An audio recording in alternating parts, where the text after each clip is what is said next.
India के लिए यशस्वी भवा। जी हाँ, जहां पर हर खिलाड़ी जिसको एक स्टार्ट मिला वो उसको प्रॉमिसिंग स्टार्ट नहीं बना पाया, वो उसको उस पॉइंट पर नहीं ले जा पाया जहां पर आप हाफ सेंचुरी या फिर उसके आगे कुछ भी स्कोर कर सको, उस पिच पर जहां पर बैटिंग करना फिर भी आसान हो रहा था, जो कि एक अच्छी बैटिंग पिच थी डे वन पर। वहां यशस्वी जायसवाल ने डबल सेंचुरी लगा दी। जी हाँ, और ये डबल सेंचुरी कोई आम डबल सेंचुरी नहीं है, और यशस्वी जायसवाल कोई आम खिलाड़ी नहीं है, क्योंकि इस खिलाड़ी ने रणजी ट्रॉफी में भी डबल सेंचुरी लगाई है, इस खिलाड़ी ने दिलीप ट्रॉफी में भी डबल सेंचुरी लगाई है, इस खिलाड़ी ने ईरानी कप में भी डबल सेंचुरी लगाई है, और अब जब इंटरनेशनल क्रिकेट खेल रहा है तो यहां पर भी अपना बिल्कुल, वो कहते हैं ना कि प्रूव कर देना कि भाई मैं आ गया हूं, आई हैव अराइव्ड। जब सहवाग गए थे तो ऐसा लग रहा था कि हमारे पास कब वो एक ओपनर आएगा जो ताबड़तोड़ खेलता होगा।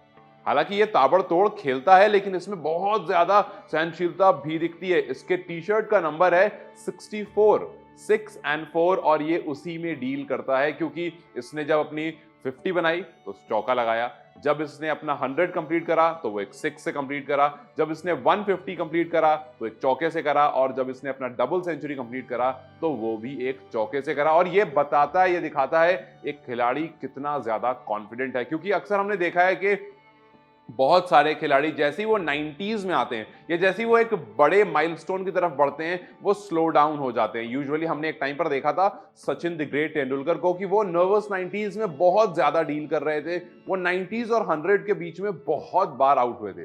There is no comparison between the two, लेकिन उस टाइम भी सचिन ने यही बात कही थी कि जब मैं घर पर इस बारे में जिक्र करता हूं तो मेरे बेटे ने कहा कि आप ऐसा किया करो, जैसे ही 94 95 अगर आप छक्का लगा दिया करो, क्योंकि आपका ना वो टेंशन खत्म हो जाएगा। सचिन ने बोला बात तो सही है, और ये चीज हमने यशस्वी को इंप्लीमेंट करते हुए देखी, और हमने और भी काफी खिलाड़ियों को इंप्लीमेंट करते हुए देखा है। लेकिन जब एक खिलाड़ी 95 96 के आसपास कॉन्फिडेंट होता है तो आप समझ लीजिए कि वो कितना बड़ा खिलाड़ी, और ये खिलाड़ी अभी महज 22 साल का है। जी हाँ, और जिस तरह से इसकी पूरी स्टोरी है, जिस तरह से ये निकल कर आया है, वहां से दिखता है कि जब भी एक खिलाड़ी मुश्किल वक्त से निकल कर आता है तो ये प्रेशर उसके लिए थोड़ा आम हो जाता है। हम अक्सर रिंकू सिंह के बारे में भी बात करते हैं कि रिंकू सिंह को जब लास्ट ओवर्स में ज्यादा रन चाहिए होता है तो वो प्रेशर जो और खिलाड़ियों के ऊपर दिखता है वो रिंकू पर नहीं दिखता है।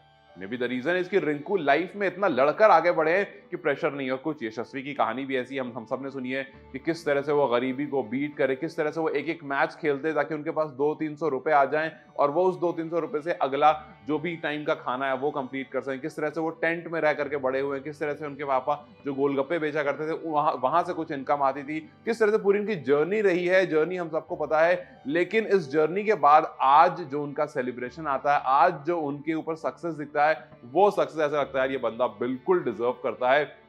और आपको हैरानी होगी ये जानकर, पहली बात तो ये कि ये यंगेस्ट ओपनर बन गया है इंडिया का जिसने डबल सेंचुरी लगाई। दूसरी बात ये कि ये थर्ड यंगेस्ट इंडियन प्लेयर बन गया है जिसने एक डबल सेंचुरी लगाई। और आज 2019 नवंबर के बाद, जी हाँ 2019 की बात कर रहा हूं मैं, नवंबर के बाद पहली बार ऐसा हुआ है कि एक इंडियन खिलाड़ी ने डबल सेंचुरी लगाई है।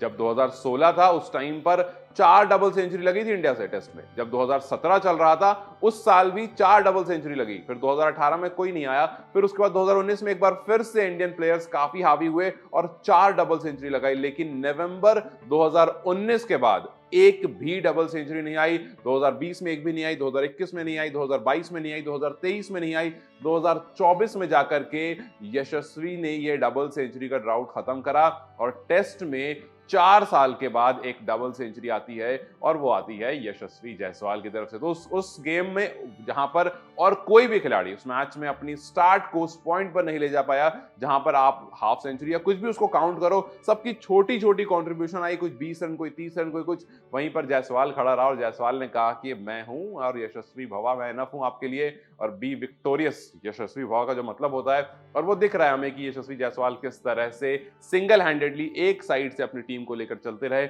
और लगभग 400 के आसपास का स्कोर बना दिया। आप देखते हैं किस तरह से यहां से इंग्लैंड इस स्कोर को चेज डाउन करती है, या फिर किस तरह से इंडियन गेंदबाज इस पिच पर गेंदबाजी करते हैं। यहाँ पहले दिन बल्लेबाजी करना तो काफी आसान हो सकता था, लेकिन फिर भी बल्लेबाजों के सामने जिस तरह से इंग्लैंड के गेंदबाज हैं उनकी भी तारीफ करनी पड़ेगी, और तारीफ करनी पड़ेगी जेमी एंडरसन की। मतलब एक्सपीरियंस जो इस बंदे को है 183 मैच का, वो दिख रहा था। यशस्वी को यही खिलाड़ी लेकर के गया। यशस्वी जायसवाल जो अटैक करने की कोशिश कर रहे थे, शायद कहीं ना कहीं गलत खिलाड़ी को अटैक करने चले गए और 209 पर अपना विकेट गंवा दिया। लेकिन 209 एक बहुत बड़ा स्कोर होता है। आपकी आपकी लाइफ टाइम में 2-3 बार ही ऐसा होता है, या कुछ तो लगा भी नहीं पाते हैं।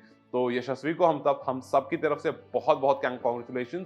और आज सच बताऊं तो ऐसा लग रहा है कि जब तेंदुलकर थे तो लगता था यार सचिन चला जाएगा तो किसके लिए मैच देखेंगे। जब एमएस धोनी थे तो लगता था यार धोनी चले जाएंगे तो किसके लिए मैच देखेंगे। फिर विराट कोहली खेल रहे थे तो उनको देख करके मजा आता था कि यार विराट अब है, अगर विराट चले जाएंगे तो किसके लिए मैच देखेंगे। अब ऐसा लगता है कि यशस्वी आ गए हैं, अब यशस्वी इस क्रिकेट को जिंदा रखेंगे और यशस्वी रहेंगे तो हम इनके लिए मैच देखेंगे। क्या आप भी यशस्वी को देखकर ऐसा ही फील करते हैं? अगर हाँ तो अपने राय मुझे कमेंट सेक्शन में जरूर बताएं। इस वीडियो को लाइक और शेयर जरूर करें और जाते जाते चैनल को सब्सक्राइब करते जाएं।